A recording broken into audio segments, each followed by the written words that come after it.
يا أيها الذين آمنوا ما لكم إذا قيل لكم انفروا في سبيل الله استثقلتم إلى الأرض أرضيتم بالحياة الدنيا من الآخرة فما متاع الحياة الدنيا في الآخرة إلا قليل إلا تنفروا يعذبكم عذابا أليما ويستبدل قوما غيركم ولا تضروه شيئا والله على كل شيء قدير। হে ওই সব লোক যারা ঈমান এনেছো, তোমাদের কি হয়েছে যে যখন তোমাদেরকে আল্লাহর পথে বের হতে বলা হলো তখন তোমরা জমিন আঁকড়ে পড়ে থাকলে? তোমরা কি আখিরাতের বদলে দুনিয়ার জীবনকে পছন্দ করে নিয়েছো? যদি তাই হয়ে থাকে তবে জেনে রাখো যে দুনিয়ার জীবনের এসব সাজ সরঞ্জাম আখিরাতে খুব সামান্যই গণ্য হবে। যদি তোমরা বের না হও তাহলে আল্লাহ তোমাদেরকে যন্ত্রণাদায়ক আযাব দেবেন এবং তোমাদের বদলে অন্য কোনো কওমকে দাঁড় করাবেন। তোমরা আল্লাহর কোনো ক্ষতি করতে পারবে না। আল্লাহ প্রতিটি জিনিসের উপর ক্ষমতা রাখেন। إلا تنصروه فقد نصره الله إذ أخرجه الذين كفروا ثاني اثنين إذ هما في الغار إذ يقول لصاحبه لا تحزن إن الله معنا فأنزل الله سكينته عليه وأيده بجنود لم تروها وجعل كلمة الذين كفروا السفلى وكلمة الله هي العليا والله عزيز حكيم। তোমরা যদি রাসূলের সাহায্যে এগিয়ে না আসো তাহলে কোনো পরোয়া নেই। আল্লাহ তাকে ওই সময়ে সাহায্য করেছেন যখন কাফিররা তাকে মক্কা থেকে বের করে দিয়েছিল, যখন তিনি মাত্র দুজনের একজন ছিলেন, যখন তারা দুজন গুহায় ছিলেন, যখন তিনি তার সাথীকে বলছিলেন ঘাবড়িও না, আল্লাহ আমাদের সাথেই আছেন। তখন আল্লাহ তার উপর সান্ত্বনা নাজিল করলেন এবং এমন সেনাবাহিনী দিয়ে তাকে শক্তি যোগালেন যা তোমরা দেখতে পাওনি। তিনি কাফিরদের কথাকে নিচু করে দিলেন, আর আল্লাহর কথা তো উঁচুই আছে। আল্লাহ মহাশক্তিমান ও জ্ঞান বুদ্ধির মালিক। انفروا خفافا وثقالا وجاهدوا بأموالكم وأنفسكم في سبيل الله ذلكم خير لكم إن كنتم تعلمون لو كان عرضا قريبا وسفرا قاصدا لاتبعوك ولكن بعدت عليهم الشقة وسيحلفون بالله لو استطعنا لخرجنا معكم يهلكون أنفسهم والله يعلم إنهم لكاذبون। তোমরা বের হও, হালকা অবস্থায় হোক আর ভারী অবস্থায় হোক, এবং তোমাদের জান ও মাল দিয়ে আল্লাহর পথে জিহাদ করো। তোমরা যদি জানো তাহলে এটাই তোমাদের জন্য ভালো। হে রাসূল, যদি সহজে ফায়দা লাভ করা যেত এবং সফর হালকা হতো তাহলে ওরা অবশ্যই আপনার পেছনে চলতে প্রস্তুত হতো, কিন্তু ওদের জন্য তো এই রাস্তা বড়ই কঠিন হয়ে গেছে। এখন তারা আল্লাহর কসম খেয়ে খেয়ে বলবে, আমাদের যদি যাবার সাধ্য থাকত তাহলে নিশ্চয়ই আমরা তোমাদের সাথে চলে যেতাম। তারা নিজেরাই নিজেদেরকে ধ্বংস করেছে। আল্লাহ ভালোভাবেই জানেন যে তারা অবশ্যই মিথ্যুক। لا يستأذنك الذين يؤمنون بالله واليوم الآخر أن يجاهدوا بأموالهم وأنفسهم والله عليم بالمتقين। হে রাসূল, আল্লাহ আপনাকে মাফ করুন। আপনি তাদেরকে কেন ছুটি দিলেন? তাদের মধ্যে কারা সত্যবাদী ও কারা মিথ্যুক তা আপনার উপর স্পষ্ট না হওয়া পর্যন্ত তাদেরকে যুদ্ধে না যাবার অনুমতি দেয়া ঠিক হয়নি। যারা আল্লাহ ও আখিরাতের উপর ঈমান রাখে তারা তো কখনো আপনার কাছে দরখাস্ত করবে না যে তাদেরকে জান ও মাল দিয়ে জিহাদ করা থেকে নিষ্কৃতি দেয়া হোক। আল্লাহ মুত্তাকিদেরকে ভালো করেই জানেন। إنما يستأذنك الذين لا يؤمنون بالله واليوم الآخر وارتابت قلوبهم فهم في ريبهم يترددون ولو أرادوا الخروج لأعدوا له عدة ولكن كره الله بعاثهم فثبطهم وقيل اقعدوا مع القاعدين এমন দরখাস্ত তো শুধু তারাই আপনার কাছে করে থাকে যারা আল্লাহ ও আখিরাতে বিশ্বাস করে না, যাদের দিলে সন্দেহ আছে এবং তারা তাদের সন্দেহের মধ্যেই দোল খাচ্ছে। যদি সত্যি তাদের বের হবার ইচ্ছা থাকত তাহলে এর জন্য কিছু না কিছু প্রস্তুতি নিত, কিন্তু তারা উঠুক তা আল্লাহ মোটেই পছন্দ করেননি। তাই তিনি তাদেরকে অলস বানিয়ে রাখলেন। আর তাদেরকে বলে দেয়া হলো, আরো যারা বসে আছে তাদের সাথে তোমরাও বসে থাকো। لو خرجوا فيكم ما زادوكم إلا خبالا ولأوضعوا خلالكم يبغونكم الفتنة وفيكم سماعون لهم والله عليم بالظالمين لقد ابتغوا الفتنة من قبل وقلبوا لك الأمور حتى جاء الحق وظهر أمر الله وهم كارهون যদি তারা তোমাদের সাথে বের হতো তাহলে তারা শুধু তোমাদের ক্ষতি বাড়িয়ে দিত এবং তোমাদের মধ্যে ফিতনা ফাসাদ সৃষ্টির চেষ্টা করত। আর তোমাদের লোকদের অবস্থা এই যে তাদের মধ্যে এমন অনেক লোক আছে যারা তাদের কথা কান লাগিয়ে শুনে। আল্লাহ ওই জালিমদেরকে ভালোভাবেই জানেন। এর আগেও এসব লোক ফিতনা সৃষ্টির চেষ্টা করেছে এবং তোমাদেরকে ব্যর্থ করার জন্য সব রকম তদবির উলটপালট করেছে। অবশেষে তাদের মর্জির খেলাফ সত্য আসলো এবং আল্লাহর কাজ সমাধা হয়ে গেল। ومنهم من يقول ائذن لي ولا تفتني ألا في الفتنة سقطوا وإن جهنم لمحيطة بالكافرين إن تصبك حسنة تسؤهم وإن تصبك مصيبة يقولوا قد أخذنا أمرنا من قبل ويتولوا وهم فرحون তাদের মধ্যে কেউ এমনও আছে যে বলে, আমাকে যুদ্ধে না যাবার অনুমতি দিন, আমাকে ফিতনায় ফেলবেন না। জেনে রাখো এরা তো ফিতনার মধ্যেই পড়ে আছে, নিশ্চয় দোজখ এ কাফিরদেরকে ঘেরাও করে রেখেছে। হে রাসূল, যদি আপনার কোনো মঙ্গল হয় তাহলে তাদের দুঃখ হয়, আর যদি আপনার উপর কোনো বিপদ আসে তাহলে তারা খুশি হয়ে মুখ ফিরিয়ে নেয় আর বলতে থাকে, ভালো হয়েছে, আমরা আগে আমাদের ব্যাপারে ঠিক করে নিয়েছিলাম।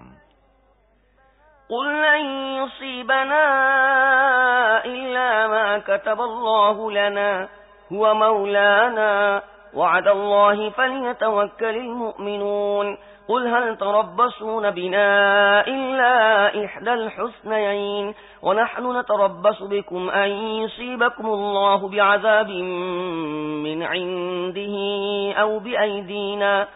أو بأيدينا فتربصوا إنا معكم متربصون হে রাসূল, ওদেরকে বলুন, আল্লাহ আমাদের জন্য যা লিখে দিয়েছেন তা ছাড়া কখনো কোনো ভালো বা মন্দ কিছুই আমাদের কাছে পৌঁছে না।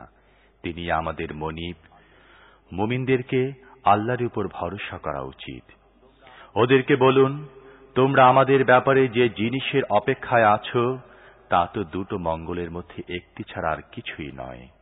আর আমরা তোমাদের সম্পর্কে যে জিনিসের অপেক্ষা করছি তা এই যে, আল্লাহ কি নিজেই তোমাদেরকে আযাব দিবেন নাকি আমাদের হাতে দেয়াবেন?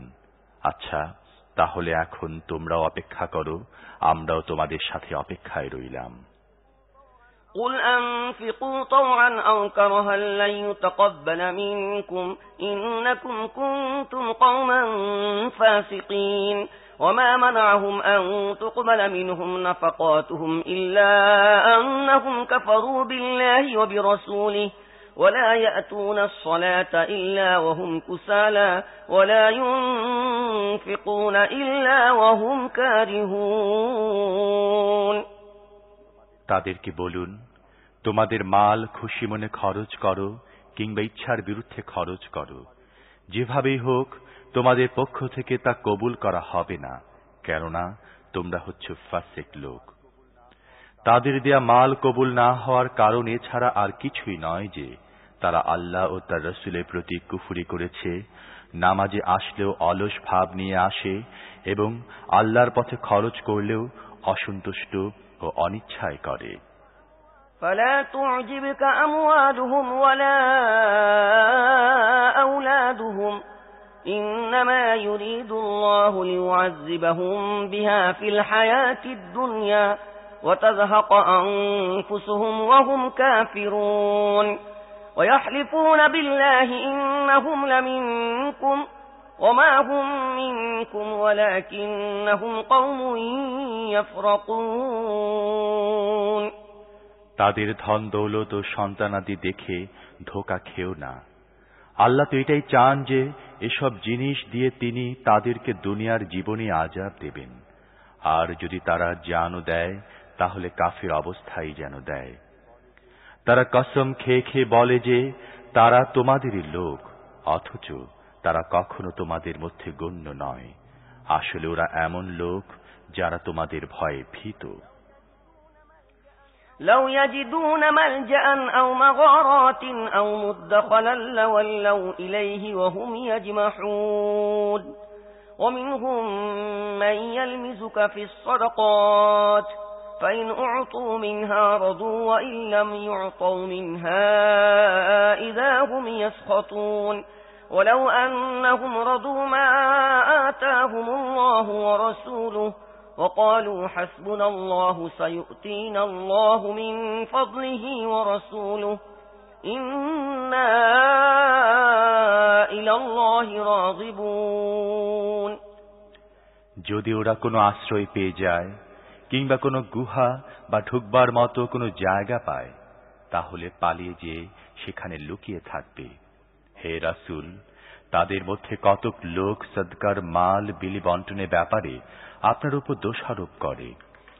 যদি মাল থেকে তাদেরকে কিছু দেয়া হয় তাহলে তারা খুশি হয়ে যায়, আর দেয়া না হলে নারাজ হয়ে যায়। কতই না ভালো হতো যদি আল্লাহ ও তার রাসূল তাদেরকে যা কিছু দিয়েছিলেন তাতেই তারা খুশি থাকত এবং বলতো, আল্লাহ আমাদের জন্য যথেষ্ট। আল্লাহ তার মেহেরবানি থেকে এবং তার রাসূলও আমাদেরকে অনেক কিছু দেবেন। আমরা আল্লাহর দিকেই চেয়ে রয়েছি।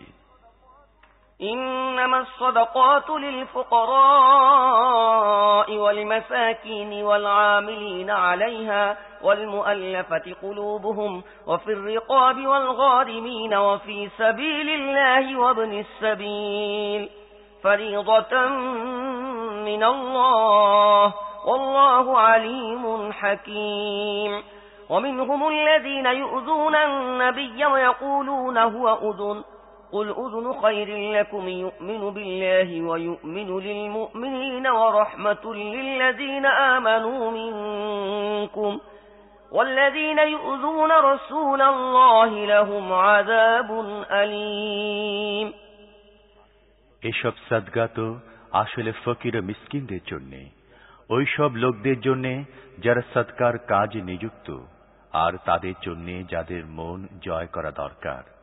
এছাড়া এসব দাস মুক্ত করা, ঋণগ্রস্তদেরকে সাহায্য করা, আল্লাহর পথে ও মুসাফিরদের খেদমতে ব্যবহার করার জন্য। এটা আল্লাহর তরফ থেকে একটা ফরজ, আর আল্লাহ সবকিছু জানেন এবং তিনি পরম জ্ঞান ও বুদ্ধির মালিক। তাদের মধ্যে কিছু লোক এমন আছে যারা তাদের কথা দ্বারা নবীকে কষ্ট দেয় এবং বলে, লোকটি বড় কান পাতলা। বলুন, তিনি তোমাদের ভালোর জন্য এরকম আছেন।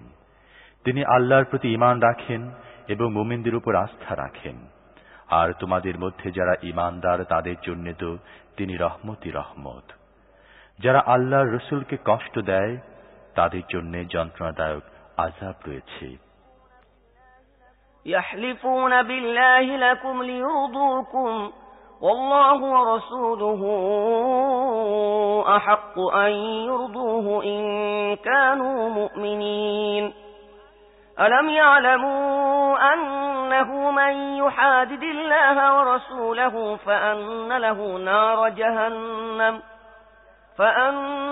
نار جهنم خالدا فيها ذلك الخزي العظيم يحذر المنافقون أن تنزل عليهم سورة تنبئهم بما في قلوبهم قل استهزئوا إن الله مخرج ما تحذرون তোমাদেরকে রাজি করার জন্য তোমাদের সামনে তারা কসম খায়, অথচ যদি তারা মুমিন হয়ে থাকে তাহলে আল্লাহ ও তার রাসূল বেশি হকদার যে তাকে খুশি করার জন্য তারা ভাবনা চিন্তা করুক। তারা কি একথা জানে না যে যে লোক আল্লাহ ও তার রাসূলের বিরোধিতা করে তার জন্য রয়েছে দোজখের আগুন, যার মধ্যে সে চিরকাল থাকবে। এটা বড়ই অপমানজনক। এই মুনাফিকরা ভয় পায় যে না জানি মুসলমানদের উপর এমন কোন সূরা নাজিল হয়ে যায় যা তাদের দিলের গোপন কথা ফাঁস করে দেয়। হে রাসূল, তাদেরকে বলুন, তোমরা ঠাট্টা বিদ্রূপ করতে থাকো, আল্লাহ অবশ্যই তা প্রকাশ করে দেবেন, যার প্রকাশ পাওয়াকে তোমরা ভয় করো। وَلَئِن سَأَلْتَهُمْ لَيَقُولُنَّ إِنَّمَا كُنَّا نَخُوضُ وَنَلْعَبُ قُلْ أَبِاللَّهِ وَآيَاتِهِ وَرَسُولِهِ كُنتُمْ تَسْتَهْزِئُونَ لا تعتذروا قد كفرتم بعد إيمانكم إن نعف عن طائفة منكم نعذب طائفة بأنهم كانوا مجرمين যদি তাদেরকে আপনি প্রশ্ন করেন যে তোমরা কি সব কথা বলছিলে, তখন চট করে তারা বলে দেবে যে আমরা তো হাসি তামাশা ও খেলার ছলে কথা বলছিলাম। তাদেরকে জিজ্ঞেস করুন, তোমাদের হাসি তামাশা কি আল্লাহ তার আয়াত ও তার রাসূলের সাথে করছিলে? এখন আর টালবাহানা করো না, তোমরা ঈমান আনার পরে কুফরি করেছ। যদি আমি তোমাদের একটি দলকে মাফ করেও দেই, আর একটি দলকে অবশ্যই শাস্তি দেব, কেননা তারা আসলেই অপরাধী।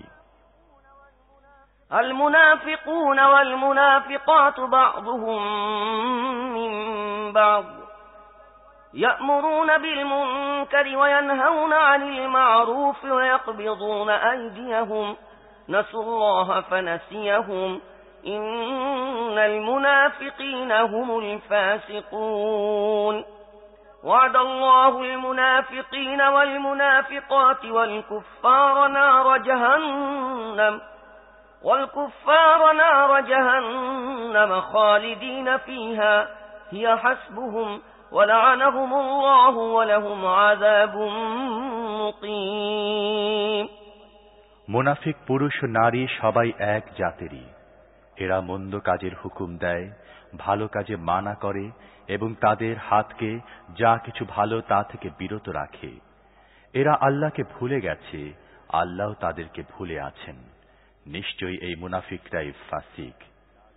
মুনাফিক পুরুষ, মুনাফিক নারী ও কাফিরদের জন্য আল্লাহ দোজখের আগুনের ওয়াদা করেছেন, যার মধ্যে তারা চিরকাল থাকবে। ওটাই তাদের জন্য উপযোগী, তাদের উপর আল্লাহর লানত, আর তাদের জন্য স্থায়ী আযাব রয়েছে। كالذين من قبلكم كانوا أشد منكم قوة وأكثر أموالا وأولادا فاستمتعوا بخلاقهم فاستمتعتم بخلاقكم كما استمتع الذين من قبلكم بخلاقهم وخذتم كالذي خاضوا أولئك حبطت أعمالهم في الدنيا والآخرة وأولئك هم الخاسرون তোমাদের আগে যারা ছিল তাদের মতোই তোমাদের হাবভাব। তারা তোমাদের চেয়ে বেশি শক্তিমান ছিল, তাদের মাল ও সন্তানাদি তোমাদের চেয়ে বেশি ছিল। সুতরাং তারা দুনিয়াতে তাদের হিস্সার মজা লুটেছে এবং তারা যেভাবে তাদের হিস্সা লুটেছে তোমরাও তেমনি তোমাদের হিস্সার মজা লুটেছ। আর তারা যে ধরনের তর্ক বিতর্ক করত তোমরা তাদের মতই করছ। এরাই ওইসব লোক যাদের পরিণাম এই হলো যে দুনিয়া ও আখিরাতে তাদের সব আমল বরবাদ হয়ে গেল, আর এরাই হলো ক্ষতিগ্রস্ত। ألم يأتهم نبأ الذين من قبلهم قوم نوح وعاد وثمود وقوم إبراهيم وأصحاب مدين والمؤتفكات أتتهم رسلهم بالبينات فما كان الله ليظلمهم ولكن كانوا أنفسهم يظلمون। তাদের কাছে কি তাদের আগের লোকদের খবর পৌঁছেনি? নূহের কওম, আদ ও সামুদ, ইব্রাহিমের কওম, মাদায়েনের বাসিন্দা ও ওইসব বস্তি যা উল্টে ফেলা হয়েছে, তাদের কাছে রাসূলগণ স্পষ্ট নিশানা নিয়ে এসেছিলেন। সুতরাং তাদের উপর জুলুম করা আল্লাহর কাজ ছিল না, বরং তারা নিজেরাই নিজেদের উপর জুলুম করেছে। والمؤمنون والمؤمنات بعضهم أولياء بعض يأمرون بالمعروف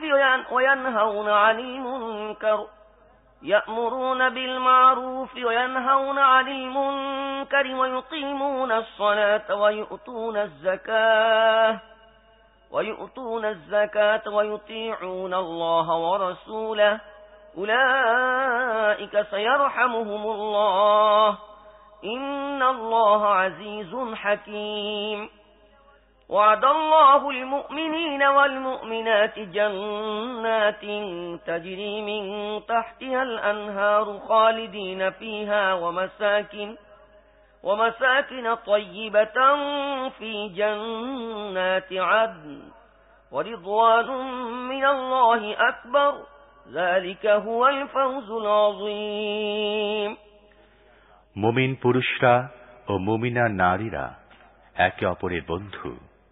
তারা ভালো কাজের হুকুম দেয়, মন্দ কাজে মানা করে, নামাজ কায়েম করে, যাকাত দেয় এবং আল্লাহ ও তার রাসূলকে মেনে চলে। এরাই ওই সব লোক যাদের উপর অবশ্যই আল্লাহর রহমত নাজিল হবে। নিশ্চয় আল্লাহ মহাশক্তিমান ও জ্ঞান ও বুদ্ধির অধিকারী। এই মুমিন পুরুষ ও নারীদের সাথে আল্লাহ ওয়াদা করেছেন যে তাদেরকে এমন বাগান দান করবেন যার নিচে ঝর্ণাধারা বহমান থাকবে এবং যেখানে তারা চিরকাল থাকবে। ওই চিরসবুজ বাগানে তাদের থাকার জন্য পাক পবিত্র জায়গা থাকবে। আর সবচেয়ে বড় কথা হলো তারা আল্লাহর সন্তুষ্টি হাসিল করবে, এটাই বড় সফলতা। ইয়া আইয়ুহান নাবিয়্যু জাহিদিল কুফফারা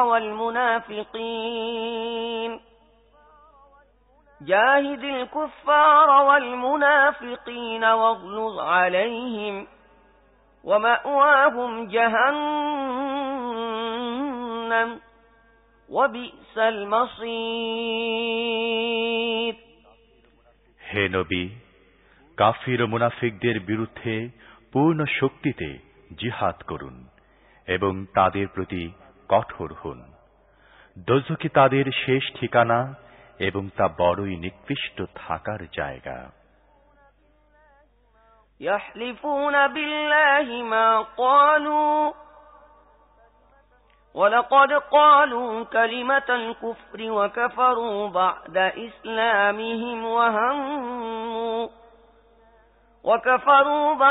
إسلامهم وهموا بما لم ينالوا وما نقموا إلا أن أغناهم الله ورسوله من فضله فإن يتوبوا يك خيرا لهم وإن يتولوا يعذبهم الله عذابا أليما في الدنيا والآخرة وما لهم في الأرض من ولي ولا نصير তারা আল্লাহর কসম খেয়ে খেয়ে বলে যে তারা ওই কথা বলেনি, অথচ তারা অবশ্যই কুফরি কথা বলেছে। তারা ইসলাম কবুল করার পর কুফরি করেছে এবং তারা এমন কিছু করতে চেয়েছিল যা করতে পারেনি। তাদের এত রাগ করার কারণ এটাই নাকি যে আল্লাহ ও তার রাসূল মেহেরবানি করে তাদেরকে ধনী বানিয়ে দিয়েছেন? এখন যদি তারা তাদের এই আচরণ থেকে ফিরে আসে তাহলে তা তাদের জন্যই ভালো, কিন্তু যদি ফিরে না আসে তাহলে আল্লাহ তাদেরকে দুনিয়া ও আখিরাতে কঠোর যন্ত্রণাদায়ক আযাব দেবেন। আর পৃথিবীতে আর কেউ নেই যে তাদের বন্ধু ও সাহায্যকারী হতে পারে। ومنهم من عاهد الله لئن آتانا من فضله لنصدقن ولنكونن من الصالحين তাদের মধ্যে কতক লোক এমনও আছে যারা আল্লাহর সাথে ওয়াদা করেছিল যে যদি তিনি আমাদেরকে দয়া করে মাল দান করেন তাহলে আমরা দান খয়রাত করব এবং নেক হয়ে থাকব। فلما آتاهم من فضله بخلوا به وتولوا وهم معرضون فأعقبهم نفاقا في قلوبهم إلى يوم يلقونه بما أخلفوا الله ما وعدوه وبما كانوا يكذبون কিন্তু যখন আল্লাহ তার মেহেরবানি দ্বারা তাদেরকে ধনী বানালেন তখন তারা বখিল হয়ে গেল এবং এমন ভাবে তাদের ওয়াদা থেকে ফিরে গেল যে তারা এর কোনো পরোয়াই করল না। ফলে তাদের এই ওয়াদা ভঙ্গের কারণে যা তারা আল্লাহর সাথে করেছিল এবং এই মিথ্যার কারণে যা তারা বলছিল, আল্লাহ তাদের দিলে মুনাফিকি কায়েম করে দিলেন, যা আল্লাহর সাথে তাদের সাক্ষাতের দিন পর্যন্ত বহাল থাকবে। ألم يعلموا أن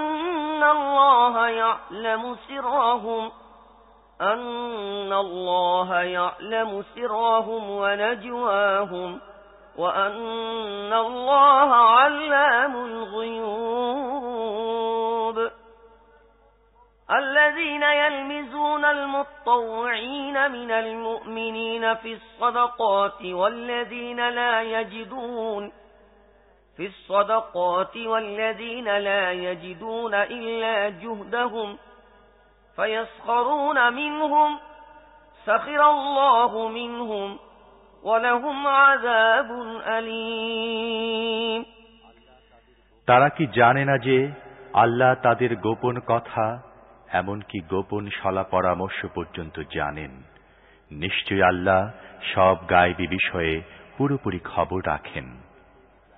আল্লাহ ওই বখিল ধনীদেরকেও জানেন যারা ওই সব ঈমানদারদের সম্বন্ধে বিরূপ মন্তব্য করে যারা খুশি মনে দান করে এবং তাদেরকে নিয়ে হাসি ঠাট্টা করে, যাদের আল্লাহর পথে দান করার মতো এটুকু ছাড়া আর কিছুই নেই যা তারা কষ্ট সহ্য করে দান করে থাকে। আল্লাহ এই বিদ্রুপকারীদেরকে বিদ্রুপ করেন আর তাদের জন্য যন্ত্রণাদায়ক আযাব রয়েছে। استغفر لهم أو لا تستغفر لهم إن تستغفر لهم 70 مرة فلن يغفر الله لهم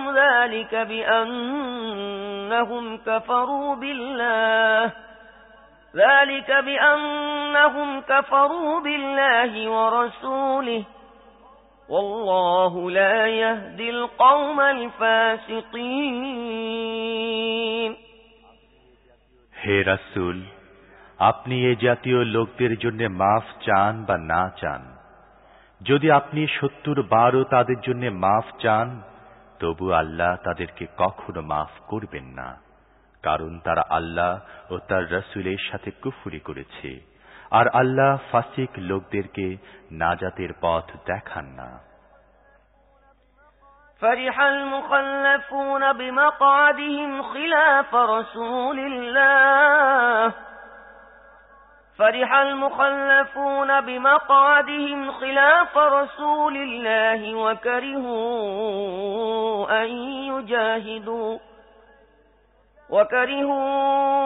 أن يجاهدوا بأموالهم وأنفسهم في سبيل الله وقالوا لا تنفروا في الحر قل نار جهنم أشد حرا لو كانوا يفقهون যেসব লোকদেরকে জিহাদে না যেয়ে পেছনে থেকে যাবার অনুমতি দেওয়া হয়েছিল, তারা রাসূলের সাথে না যেয়ে ঘরে বসে থাকতে পারার কারণে খুব খুশি হল এবং আল্লাহর পথে জান ও মাল দিয়ে জিহাদ করাকে অপছন্দ করল। তারা অন্যদেরকে বলল, এ কঠিন গরমে তোমরা বের হইও না। তাদেরকে বলুন, দোজখের আগুন এর চেয়ে অনেক বেশি গরম। হায়, তাদের যদি চেতনা হতো। فليضحكوا قليلا وليبكوا كثيرا جزاء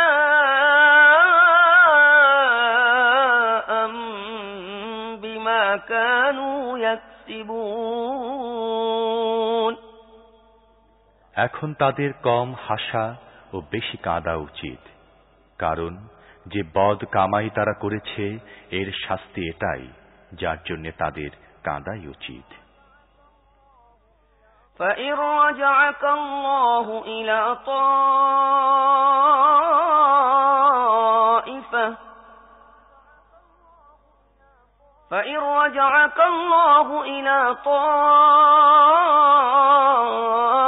طائفة منهم فاستأذنوك للخروج فقل لن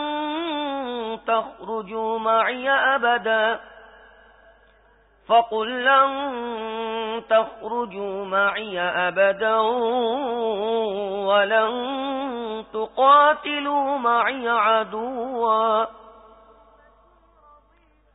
إنكم رضيتم بالقعود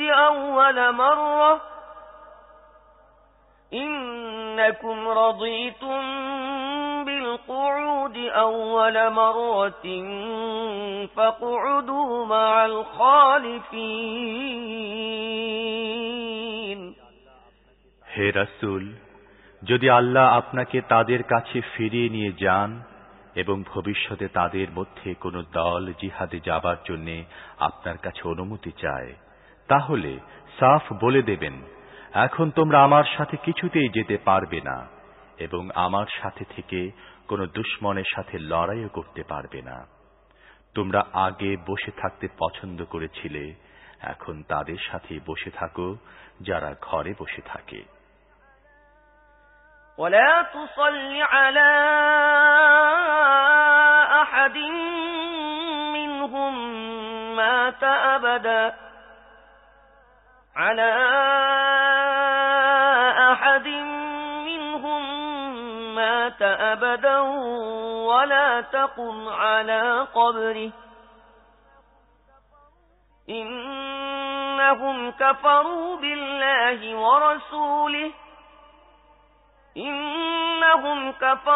بالله ورسوله وماتوا وهم فاسقون তাদের কোন লোক মারা গেলে আপনি কখনো তার জানাজা পড়বেন না, তার কবরের পাশে দাঁড়াবেন না, কারণ এরা আল্লাহ ও তার রাসূলের সাথে কুফরি করেছে এবং ফাসিক অবস্থায় মারা গেছে। ولا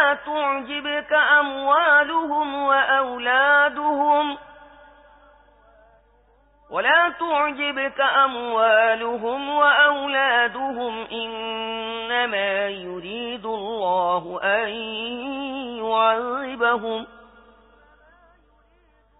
إنما يريد الله أن يعذبهم بها في الدنيا وتزهق أنفسهم وهم كافرون। তাদের ধন দৌলত ও অনেক সন্তান সন্ততি যেন আপনাকে ধোঁকায় না ফেলে, এটাই আল্লাহর ইচ্ছা যে তিনি তাদের মাল ও সন্তানাদি দ্বারা তাদেরকে দুনিয়াতে শাস্তি দেবেন এবং কাফির অবস্থায় যেন তাদের মৃত্যু হয়। وَإِذَا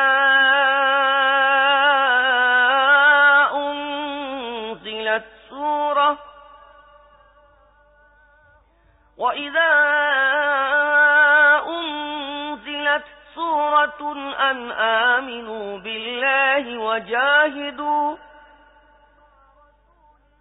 وَجَاهِدُوا مَعَ رَسُولِهِ اسْتَأْذَنَكَ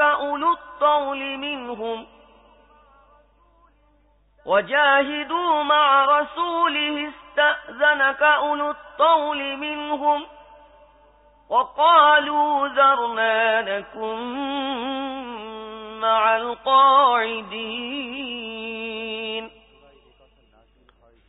যখন কোন সূরায় একথা নাজিল হয় যে আল্লাহকে মানো এবং তার রাসূলের সাথে মিলে জিহাদ করো, তখন আপনি দেখেছেন যে তাদের মধ্যে যারা সমর্থ তারাই আপনার কাছে দরখাস্ত করে যেন তাদেরকে জিহাদে যাওয়া থেকে মাফ করা হয়। আর তারা বলে, আমাদেরকে ছেড়ে দিন, আমরা তাদের সাথে বসে থাকব যারা বসে থাকে।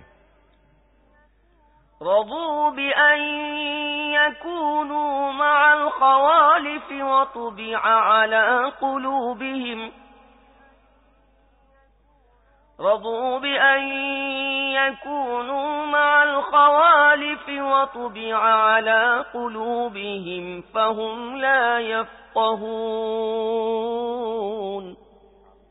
এরা পেছনে থেকে যাওয়া লোকদের মধ্যে শামিল থাকাই পছন্দ করেছে, তাদের দিলে মোহর মেরে দেয়া হয়েছে, কারণ তাদের কিছুই বুঝে আসে না। لكن الرسول والذين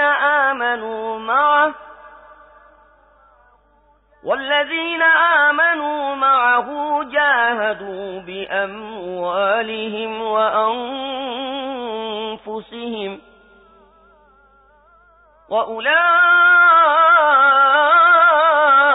وأولئك لهم الخيرات جاهدوا بأموالهم وأنفسهم وأولئك لهم الخيرات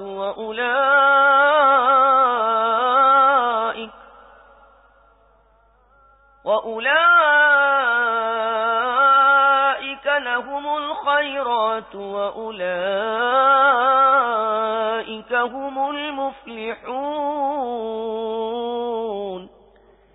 কিন্তু রাসূল এবং ওইসব লোক যারা তার সাথে ঈমান এনেছে তারা তাদের জান ও মাল দ্বারা জিহাদ করেছে। এখন সব মঙ্গল তাদেরই জন্য এবং তারাই সফল কাম। أعد الله لهم جنات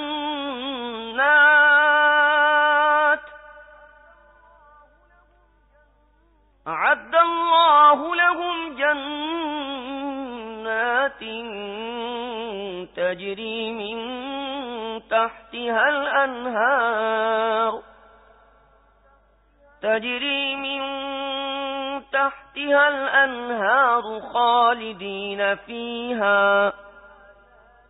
خالدين فيها ذلك الفوز العظيم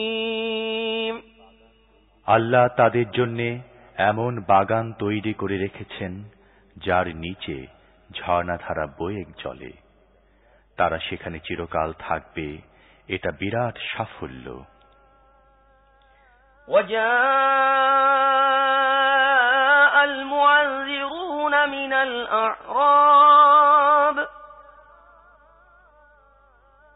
وجاء المعذرون من الأعراب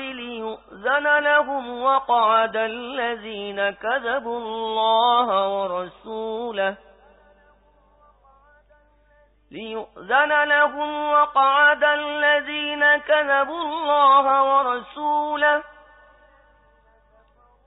سيصيب الذين كفروا منهم عذاب أليم আরব বেদুইনদের মধ্যেও অনেকে এসে উযর পেশ করল যে তাদেরকে পেছনে থেকে যাবার অনুমতি দেয়া হোক এইভাবে যারা আল্লাহ ও তার রাসূলের নিকট ঈমানের মিথ্যা ওয়াদা করেছিল তারাও বসে রইল এই বেদুইনদের মধ্যে যারা কুফরি ইখতিয়ার করেছে শীঘ্রই তাদেরকে বেদনাদায়ক আযাব দেয়া হবে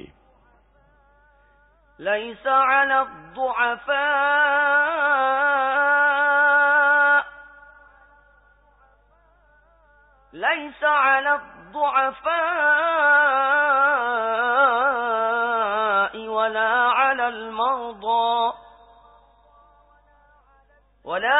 المرضى ولا على الذين لا يجدون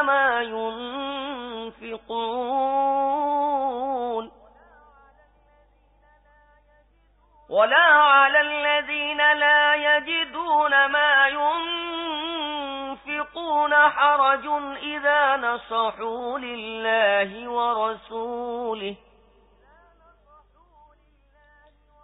إذا نصحوا لله ورسوله ما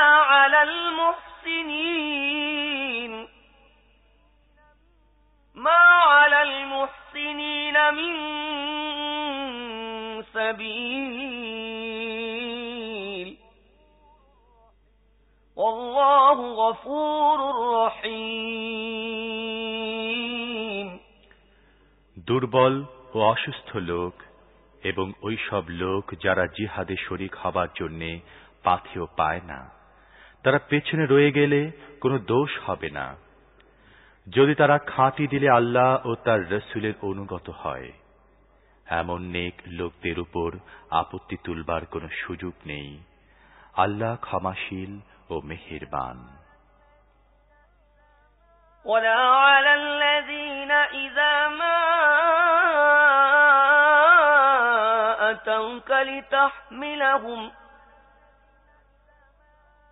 ولا على الذين إذا ما أتوك لتحملهم قلت لا أجد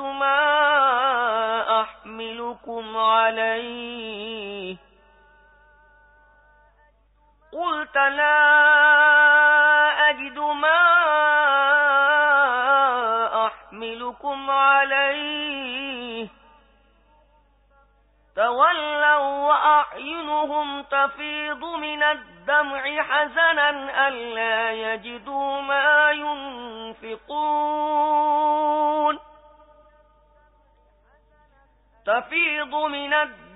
حزنا ألا يجدوا ما ينفقون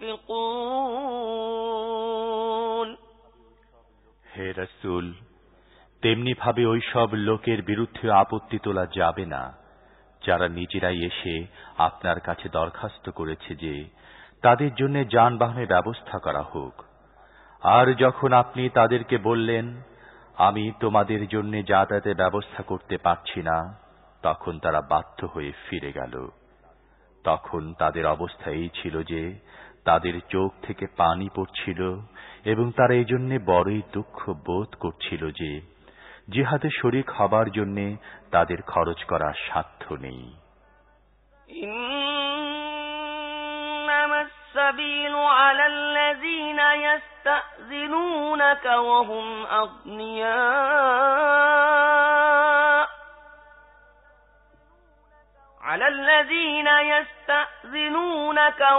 أغنياء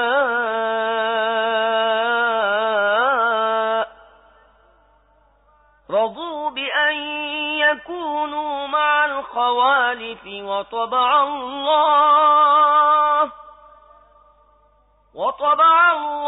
على قلوبهم فهم لا